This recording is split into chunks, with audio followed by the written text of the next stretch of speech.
Number 3 வந்து உங்களோட மொபைலோட லாஸ்ட் டிஜிட்டாக இருந்துச்சு அப்படின்னா அவங்க மறக்காமல் கமெண்ட் செக்ஷனில் நம்பர் 3 வந்து டைப் பண்ணுங்க. இந்த நம்பர் வச்சுருக்கிறவங்க அவங்களுக்கு வரக்கூடிய கால்ஸ் எல்லாம் ரொம்ப பெரிய மனிதர்கள் கிட்டேருந்து வரும். அவங்க வந்து ரொம்ப ஒரு சொசைட்டியில் வந்து ஒரு பெரிய விஷயத்தை அச்சீவ் பண்ணியிருப்பாங்க. அவங்கக்கிட்ட இருந்து நிறைய கான்டாக்ட்ஸ் வந்து இவங்களுக்கு இருக்கும்.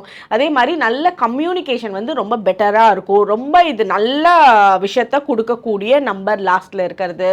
நீங்கள் ஒரு பிரச்சனைகளுக்கு சொல்யூஷன் கேட்கணும் அப்படின்னு நினச்சிங்கன்னா இந்த நம்பரில் வந்து நீங்கள் பேசுகிறப்போ உங்களுக்கு கண்டிப்பாக சொல்யூஷன் அந்த இடத்துல கிடைக்கும். இந்த நம்பரை பொறுத்த வரைக்கும் இந்த கால் வந்து பேசி முடிச்சு கால் கட் பண்ணுறப்போ இவங்க வந்து ஏதாவது ஒரு அட்வைஸ் கொடுத்து தான் கால் கட் பண்ணுவாங்க. அந்த அட்வைஸ் வந்து அவங்களோட லைஃப்பில் ரொம்ப பயனுள்ளதாக யூஸ் பண்ணிக்கக்கூடியதாக ரொம்ப பெனிஃபிட்ஸை வந்து சீக்கிரமாக பார்க்கக்கூடிய ஒரு அட்வைஸாக இருக்கும். ஸோ அந்த அட்வைஸ் இல்லாமல் கால் டிஸ்கனெக்ட் ஆகவே ஆகாது. அது ரொம்ப நல்ல விஷயமாகவும் தான் இருக்கும். ஸோ இதுதான் வந்து நம்பர் 3 லாஸ்ட் டிஜிட்டாக இருக்கிறவங்களுக்கு இருக்கக்கூடிய பலன்கள். உங்களோட ஃப்ரெண்ட்ஸ் அண்ட் ஃபேமிலி மெம்பர்ஸ்க்கு யாருக்கு லாஸ்ட் நம்பர் 3 இருக்கோ அவங்களுக்கு மறக்காமல் ஷேர் பண்ணுங்கள்.